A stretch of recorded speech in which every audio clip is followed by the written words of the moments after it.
One Sunday night, my husband John and I talked to our family about the potential challenge of living a Grumble Free Year. We were finally sitting down for dinner in a restaurant at 10 p.m. after traveling 2,500 miles over the last 3 days. It was the first time we'd all gathered around the table face to face in a week. On the other 2 travel nights, we'd sat scattered around small tables at fast food restaurants. It was easier pretending our audacious offspring were other people's kids fighting over the fries that had spilled onto the paper-lined tray that way. "Hey, you got 3 extra fries, not fair. I'm not gonna let you borrow my DVD player for the next 200 miles. Now my stomach clenched, despite the non-deep-fried aromas coming from the restaurant kitchen. My knees quivered under the wooden table, an upgrade from brown formica. Parenting was hard enough. Did I honestly want to pinky promise the next 12 months of my life to a fleeting fantasy that my children could communicate without complaint? And retort without repine? I softly bit my lip, knowing I had to try. We had to try. Communication in our home had dropped to the level of mumbles and grumbles, moans and whines. We couldn't live this way anymore, unless I invested in noise-canceling headphones. The problem was, society frowned upon parents who muted their children. More importantly, even if I couldn't hear the rumbles, it wouldn't mean my children weren't bemoaning every single thing in their lives. I've been talking with my agent about writing a book that involves all of you. My lips pressed into a tight smile. But maybe this isn't the best time to discuss it since it's so late and we've just driven so far. As I calculated, we'd gone the equivalent to the distance between Barcelona, Spain, and Moscow, Russia, taking all the back roads. "Mom, you have to tell us now," pleaded 14-year-old Maddie as she sat next to her twin, Grace, who bounced in her seat. These 2 were the most active of our bunch of 8 traveling children. They laughed loud, lived big, and made the Tasmanian devil look like an innocent, frolicking lamb in comparison. "Will the book include our names and pictures?" asked 12-year-old Alexis. "Will we become famous?" Fame was very important to Alexis, who would tell every new person she met that her mom had walked the red carpet. Yes, I did walk the red carpet at Grauman's Chinese Theater after I wrote the novelization of the movie Mom's Night Out. Having been moved around quite a bit in foster care since she was 5 years old, Alexis had learned how to make friends quickly. I could see from the twinkle in her eyes that any chance to be known and become popular she would consider a win. "I don't know about pictures, but I will use your names, or at least pseudonyms," I answered. Grace stopped her bouncing. "What's that?" she called too loudly. Thankfully, there were very few other customers that time of night. "They're false names." John stirred his straw in his soda. "It's just safer that way." I nodded. "That's right. You might not want everyone reading or listening to this book to Google you." "I want everyone Googling me." Alexis smiled and tossed her dark hair back over her shoulder, "because I'm fabulous." I chuckled. Yes, I know you are." "I don't want everyone to Google me. That's creepy." Grace looked to her twin to back her up. When Maddie nodded in agreement, Grace's eyes glanced back and focused on mine. "What's my name going to be? I get to help pick it, right?" "Of course, if we decide we want to do this challenge." I chuckled at her enthusiasm as I shook my head and gave in to the kids' demands to keep talking. "We can talk about it. We don't have to start right away. It's just something we have to think about." A chorus of voices rose in unison. "What is it?" I looked to John. He nodded, urging me on. "Well, our idea is called A Grumble Free Year. A family of 11 takes on the challenge," or something like that. Grace's eyes widened. "You're funny." Maddie shook her head. "Yeah, right." "I think we can do it," piped up 7-year-old Allie. I looked down at her as she sat serenely next to me. She gave me her puppy dog eye look, feigning innocence, as if. "I think we can too," added 9-year-old Sissy. Those 2 were usually quieter, and their eagerness to take on the challenge surprised me. "Wait, what are we doing?" 6-year-old Buddy asked. The youngest boy, after 6 girls in a row, he was used to conversation swirling around him.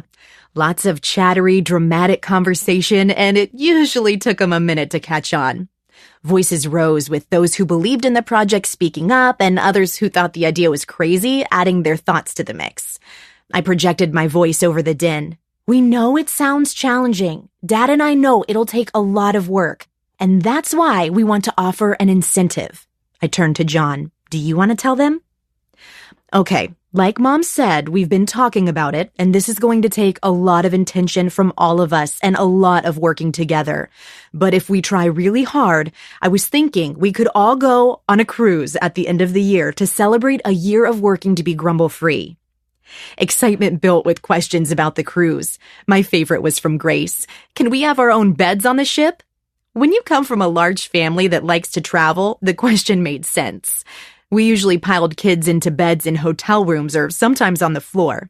I laughed. Yes, I'm sure we'll find a way for everyone to have his or her own bed. Wait! Alexis lifted 2 hands in the air, trying to get our attention.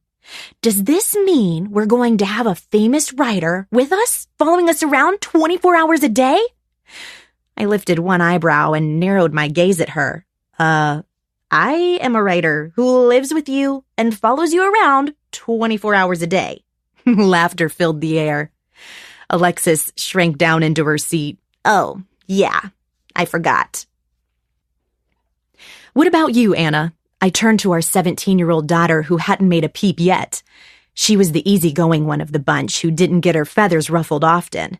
Also, she was one of the ones I would rarely hear complain. I think we have a 50-50 chance of succeeding, she commented. With this group, I think it'll be hard. I looked to 23-year-old Nathan next. He was our youngest biological child, and he had gone from being the youngest to having 7 younger siblings. Like Anna, he was our contemplative soul who rarely complained, but he was our child who'd been most impacted by the adoptions as we went from a quiet house to one filled with disruption. Numerous times every day when whines and moans followed every request from me, Nathan would look at me with his Eeyore-like gaze as if saying, "Can't we do something about all this complaining and whining, Mom?" I'd try, of course, to get them to stop. No need to complain about that, I'd say, or let's try to say that again without whining. My favorite was, "I don't understand whinies. Why don't you try that again?" But my constant reminders did nothing to bring about change. Nathan crossed his arms, set them on the table, and nodded. I won't say it's impossible, but... But? I asked. He lifted his eyebrows and sighed as if truly understanding the difficulty of the challenge. Like Anna said, it'll be hard, but it's worth a shot. That's the important thing to remember. This is going to be hard, John responded. It's not as if we're trying to be perfect. Instead, it's something we'll need to work on. But does this mean we can't tell people when we need something? Alexis asked. Will we have to be good all the time? As we waited for our food, John explained a bit more. No one's good all the time. Even Mom and I mess up. A lot. God doesn't expect any of us to be perfect, but complaining is something he takes seriously. Remember how Moses led the Israelites into the desert according to God's command? Well, they had a lot of needs in that desert, and God knew that. But instead of asking God to meet their needs and trusting he would, the Israelites complained. Complaining is wanting our way without treating others or God with respect. Everyone listened, and I was surprised how well they were paying attention, although I shouldn't have been. Each time we'd added children to our home through adoption, we had experienced a lot of challenges. Yet John and I had learned that the kids' wrong behavior mostly came from not being taught what was right.